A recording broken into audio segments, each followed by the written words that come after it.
Welcome everybody to Algebra 1, Section 6.4, Comparing Methods to Solving Systems as well as Word Problems of Systems.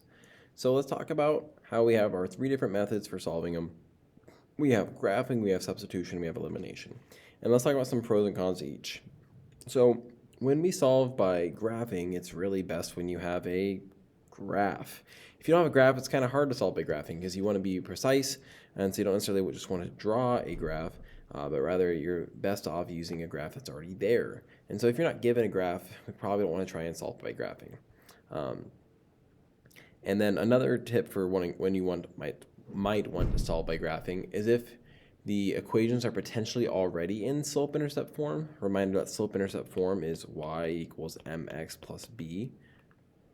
And so if y is already by itself, awesome, or if it could be potentially easily solved for y compared to other problems. So maybe it was like a 2y equals everything else, and then you can just divide everything by 2 or something like that. Then y is pretty easily solvable compared to some other problems. And so then graphing might be a better option. Now, between substitution and elimination, remember that for substitution, we have to have a variable solved for already. Whether that's x or y, and whether that's in the first or second equation, we don't care. But we just need a variable solved for. So substitution is awesome to pick when a variable is already solved for, or a variable is easily solved for, aka has a coefficient of 1, or next easiest would be a coefficient of -1. And then elimination would be where we have to have everything lined up, and so that would be easiest if you already have it in the format of ax, my pencil's glitching on me here, ax plus by equals c. So you already have the x, y equals numbers like I talk about, and in both equations ideally. If not, you can easily get it in one or both equations. And then even more so for elimination, we need to have one of the coefficients for either x or y be opposites. So like a 3x and a -3x, for example, would be opposite, same sign or same number but different sign. And so if we have them lined up, awesome. And if we have opposite coefficients, even better. You definitely want to pick elimination in that scenario. So let's talk about here some of our choices, okay? So these are actually all lined up for A, B, and C. We're going to use one method for each of these. They're all actually already in standard form, unfortunately, which makes it a little bit less ideal for knowing which one to pick for substitution or graphing, because they're all really well set up for elimination in that way, if we're just being honest here. So let's talk about maybe, as far as these go, which ones would be harder to solve for y or a variable. So here on this problem, this equation would be pretty easy to solve for this x or this y. You just have to subtract the x and divide by -1 on this to get that one by itself. So graphing or substitution would be okay on this top equation. On this bottom equation, if we were to solve for a variable, solve for y specifically to try and do graphing, because substitution, you could just solve for this one and not worry about solving for a variable here. But if we were to solve for y in this equation, we'd have to subtract 7x. I wouldn't write this down. We'd have to subtract 7x, giving us 2y equals -7x minus 5. And then you have to divide everything by 2. And while this isn't anything we're incapable of, it gives us a fraction or decimal. Either you have -2.5 or -5/2. And neither one of those are quite ideal for graphing. Once again, definitely doable, but we'd rather not have our y-intercept be a decimal. We'd much rather it be an integer, a non-decimal, non-fraction, when we do these. So this one really isn't ideal for graphing because of that, but it would be a good option to use for substitution because of this x specifically. So let's look at system B and talk about, okay, would this be good for substitution or graphing at all? Because all three of these systems are good for elimination since they're already in that form of x, y equals number, or ax plus by equals c. So on system B here, solving for this x is pretty tricky because it has a coefficient of 8. Solving for this y is pretty tricky because it has a coefficient of 5, as well as you'd be dividing 13 by 5, which would create the fraction like we talked about earlier, decimal. So we wouldn't really like to do substitution or graphing with this equation. And same thing's true here. If we divide everything by 3, for example, to solve for this x, we get a bunch of decimals and fractions. And if we divide everything by 4 here, we get another decimal/fraction. for our y-intercept. So this one's probably going to be our method that we're going to want to use for elimination, because both substitution and graphing are going to be pretty tricky fits. So let's look at system C here and talk about the pros and cons of methods. So if we were to solve for substitution, we just need a variable to solve for out of these four options, 1, 2, 3, and 4. And this one would be perfect. It has a 1y. So this would be a good option for substitution, because then you aren't dividing by anything at the end as well. And so it also would be a good option for graphing for this equation, because the y-intercept would end up being 4. Here, if you divide everything by 3 or -3, our slope would be a fraction, which is fine, but our y-intercept would be an integer, because -8 or 18 divides very cleanly by -3 with no decimals or fractions. So this one would be a great option for graphing. Obviously, no graph is provided here, so we'll have to figure something out. But knowing that we need to pick graphing at some point between these three, this one would be our best option, because solving for y in these equations would be the cleanest. And the reason why we know that, once again, is because this, what would end up being our y-intercept, our constant here, divides cleanly or evenly by our coefficient of y. And the same thing was true here. 4 divides evenly by 1, which we don't even have to divide. And so since we established that system B, we're going to use elimination, and system A, we're going to use graphing.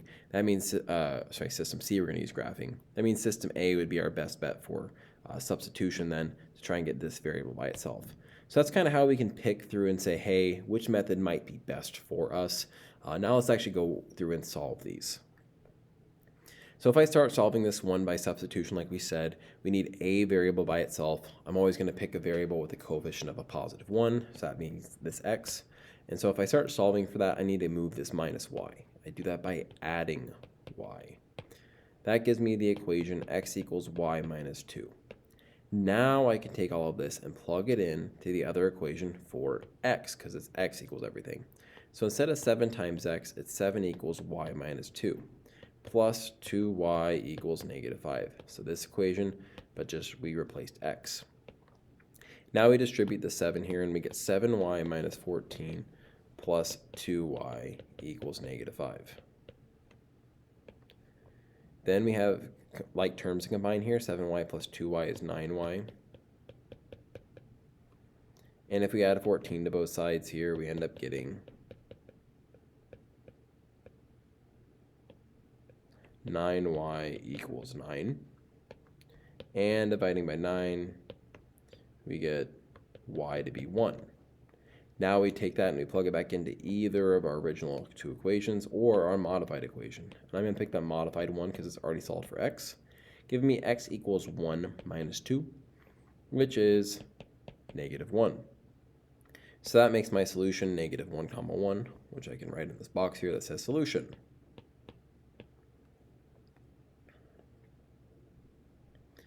So system B, we said we are going to solve this one by elimination, so everything is lined up as we mentioned, but we don't have opposite coefficients. So we're going to have to multiply both equations here to achieve that. So I can either multiply 3 and 8 to get to 24, or 5 and 4 to get to 20. If I multiply by 3 and 8, I'd be multiplying by a 3 in the top equation, an 8 in the bottom equation, and one of them has to be negative to make sure they're opposite signs.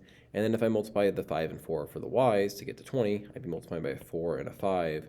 One is negative. So pick an option, either multiply by -3 and 8, or option 2, -4 and 5. I'm personally going to pick option 2 there because I'd rather multiply by 5 rather than 8. So I'm going to multiply the top equation by 4, bottom equation by 5, and one of these has to be negative. We don't care which. I just usually pick the top one. And so now as I multiply everything in the top equation by -4, we end up getting -32x minus 20y equals +52. And as I multiply the bottom equation by 5 to everything, my zoom on my iPad just took effect, but you couldn't see it there. So I end up getting 15x plus 20y equals 50. And there's no reason for the straight line here connecting the 5 and the 4y other than my iPad glitched. Now I can go and add these, and I get -17x. My y's eliminate, and I get 102. And I go ahead and divide everything by -17. and I get x to equal -6. Now I can plug that in into any of my blue or black equations here. I'm going to pick this bottom black equation because the numbers are the smallest. And I'm going to get 3 times -6 instead of x plus 4y equals 10. And I get -18 plus 4y equals 10. So I add 18 to both sides. And I get 4y equals 28. Divide by 4. And y equals 7. And so now that leaves me with -6 comma 7, which I guess I should write in my solution box.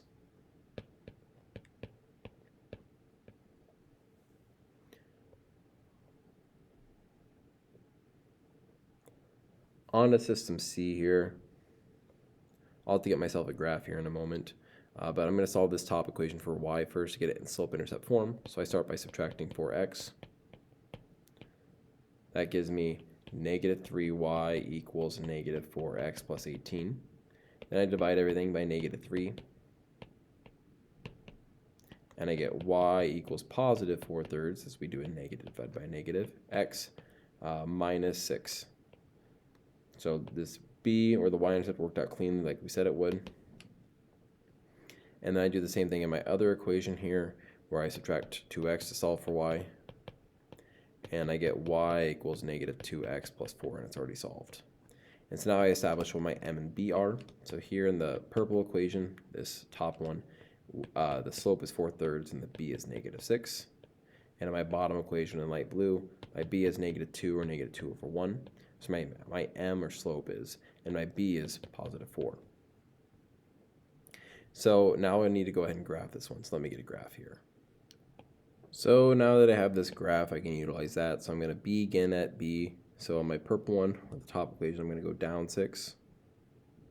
And I'm going to go up 4, right 3, because it's a positive slope, so it's going uphill from left to right.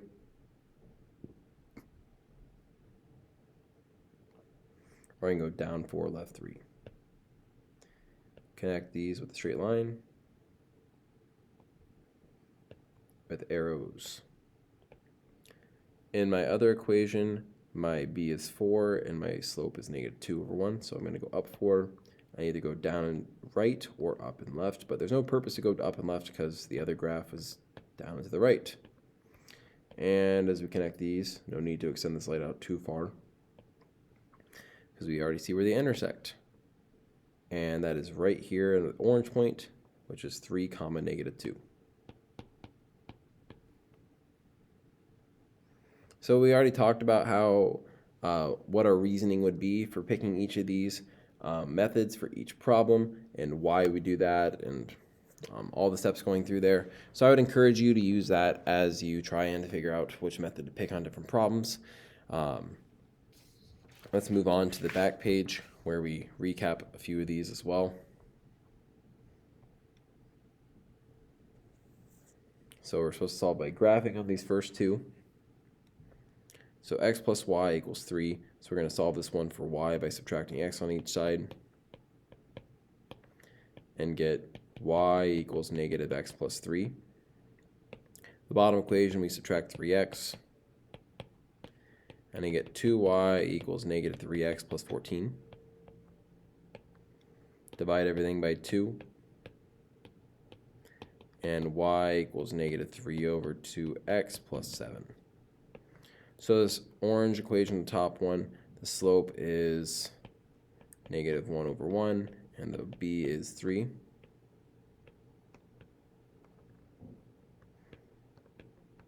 And I know where they intersect, so I'm going to go down and write a long time to reach that. And the other one, my b is 7, and my m was -3/2.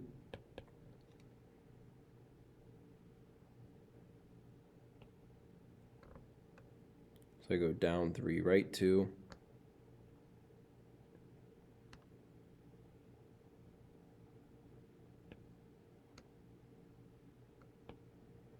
And eventually they intersect way down here.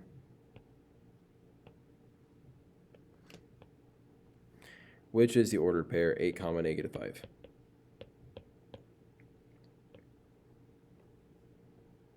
Moving on to number 2, I had to solve this first equation for y. The second equation, we don't have to solve, we'll have to talk about what it is. So we subtract x, and I end up getting, as I move down here, 2y equals negative x plus 6. Then divide everything by 2. Y equals negative 1/2 x plus 3. So my slope is negative 1/2, and my b is 3. So I go down 1, right 2, or up 1, left 2. And in my other equation, x equals 4, so you go to where x is 4, which is 4 to the right, and it's a perfectly vertical line. X equals numbers are always vertical lines, and so the intersection here in purple is 4, 1.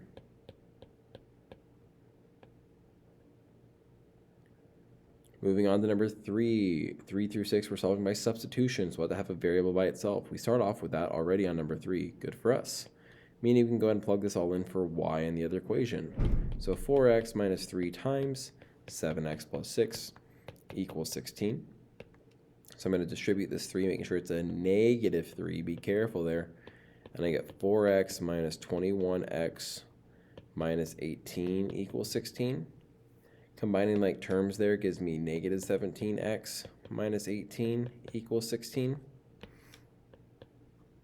Then I'm going to go ahead and add 18 to both sides of the equation, giving me negative 17x equals 34.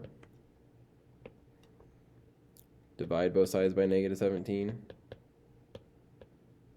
and I get x equals negative 2. Plug that into any of my equations. I'll pick this top one from the original, and I'll get y equals 7 times negative 2 plus 6. I guess I didn't want to write all of that for some reason. Oh, now it chose to show up. There we go. And so that ends up giving me y equals negative 14 plus 6, which is y equals negative 8. So my order pair for my answer is negative 2 comma negative 8.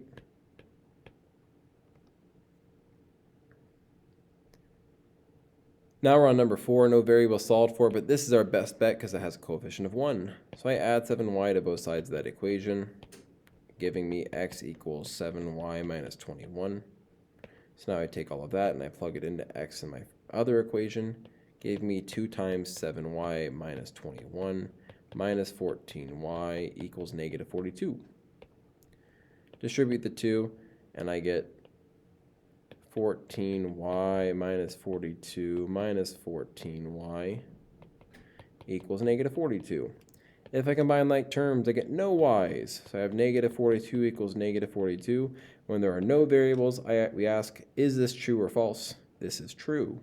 And so it is infinitely many solutions, or IMS. On to number 5, we need to solve for a variable here.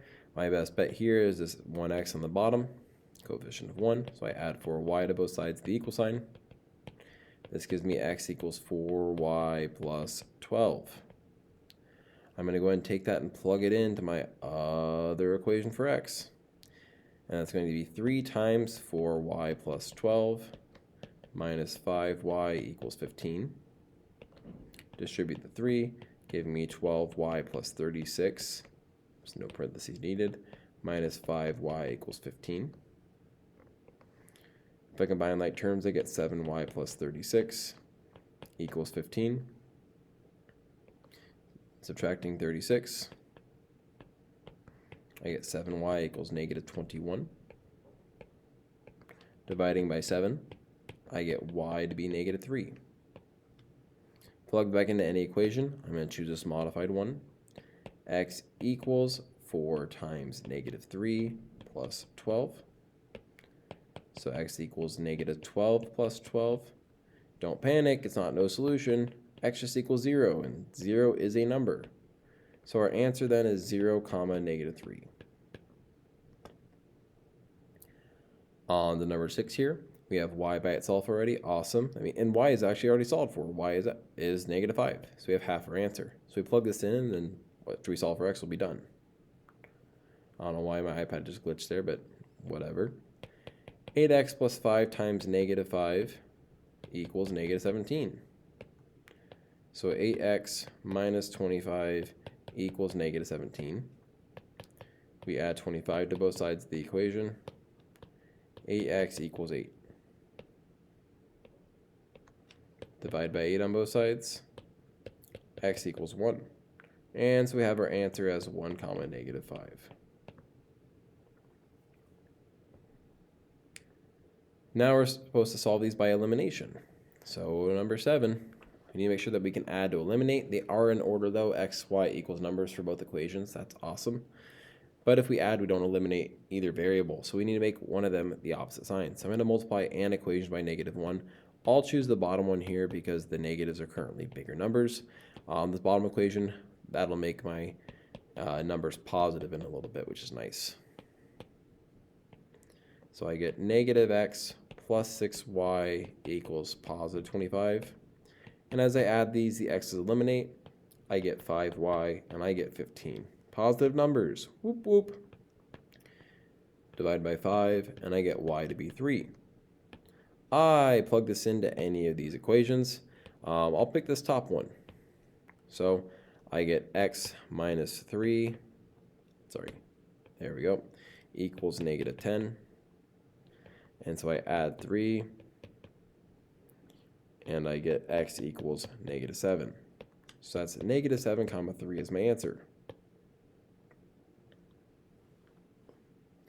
Moving on to number 8 here. Everything's lined up, and if I add, I eliminate the y's.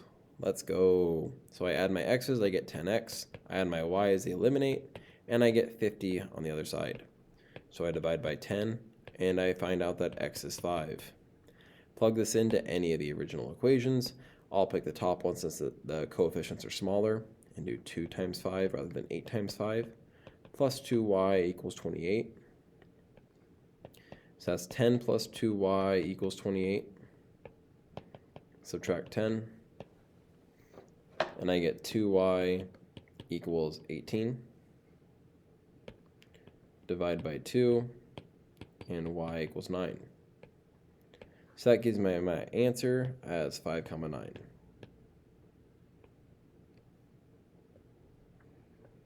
Next up, number 9. Everything's lined up, x, y equals numbers in both equations. However, I don't eliminate if I add. So I need to multiply this bottom equation by negative 3 so I can eliminate some variables. And it'll actually end up giving me opposite coefficients on my x's and y's. So we'll see what happens here in a moment. The top equation remains unchanged as we multiply the bottom equation only on this problem. And I get negative 3x minus 6y equals negative 33 on my bottom equation. As I add, the x's eliminate, the y's eliminate, but I need something on this side of the equal sign, so I put a 0, which is the mathematical representation of nothing, and that equals negative 6 on the other side. Since there are no variables, we ask ourselves one question: is this true or false? It is false, so it is no solution. Now on to number 10 for the last example on this page.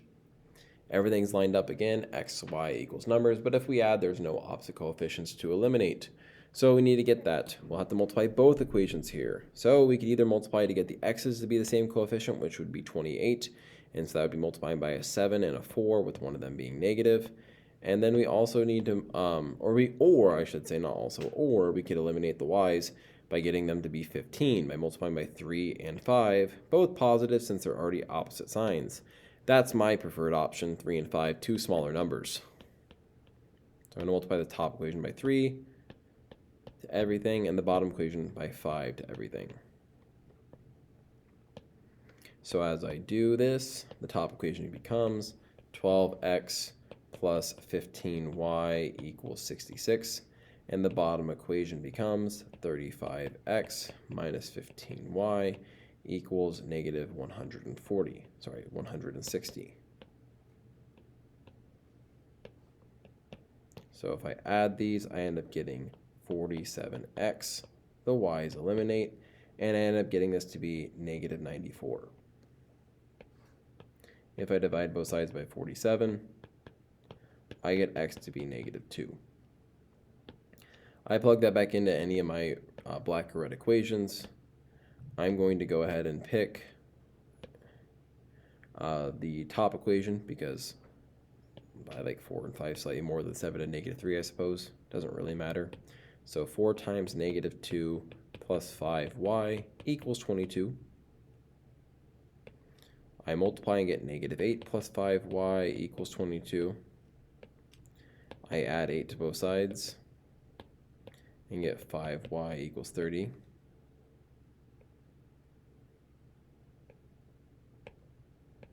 Then I divide both sides by 5, and we get y equals 6.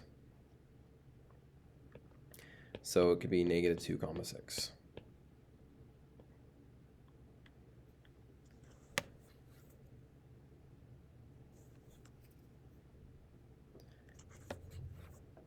So go ahead and watch the other 2 videos that follow this one as far as the word problems for this section.